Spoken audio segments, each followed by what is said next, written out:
Tips ko sa mga new affiliate or sa mga gustong maging affiliate. Sa mga gustong maging affiliate or sa mga new affiliate, di ba lagi nating naririnig na suggestions ng mga naunang affiliate na kung wala ka raw pera, wala kang pambili ng product na ibibenta or ipopromote mo, ang gawin mo, tumingin ka sa loob ng bahay, maghanap ka ng bagay o ng product na meron sa loob ng bahay mo na meron din sa TikTok shop.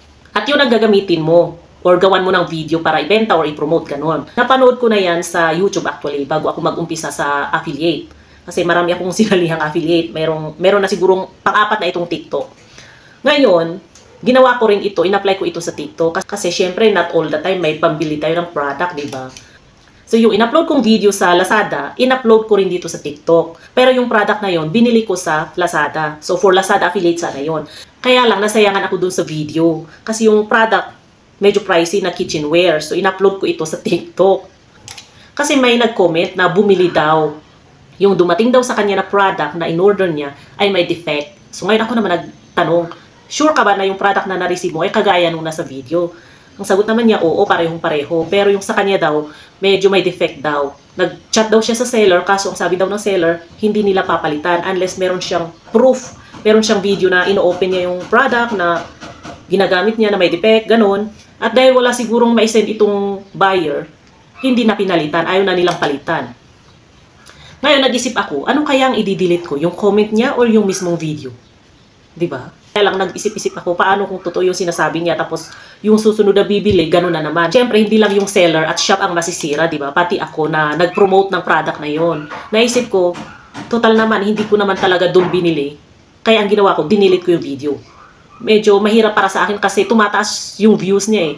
Medyo mabilis ang pagtaas ng views ng video na yon, pero naisip ko paano kung lahat ng bibili ganon, di ba? Syempre buyer din naman tayo. Anong mararamdaman mo kung ikaw sa'yo nangyari yon, di ba?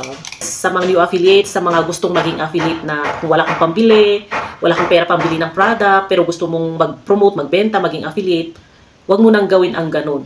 Mas maganda, isacrifice mo yung pangmerienda mo ng 2 araw, o kaya tipirin mo yung ulam mo. Halimbawa, ang ulam mo everyday ay karne, maggulay ka na lang, talbos ng kamote, ganon.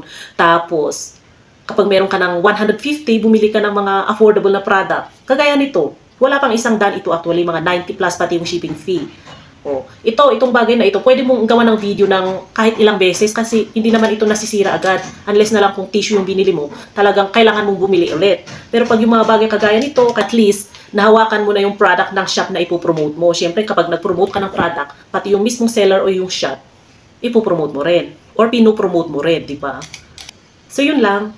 Gusto ko lang i-share yung opinion ko tungkol sa bagay na ito. Kaya sa mga gustong maging affiliate or sa mga new affiliate, at least may idea na sila, di ba? Kasi mahirap din, na nasisira yung image natin, kauumpisa pa lang natin na mag-promote ng product, tapos yung mga pinopromote pa nating product, palyado. Kaya mas maganda kahit isang product, 2 product, mumurahin, okay lang. Basta ang importante, yung product na yun, galing mismo dun sa shop.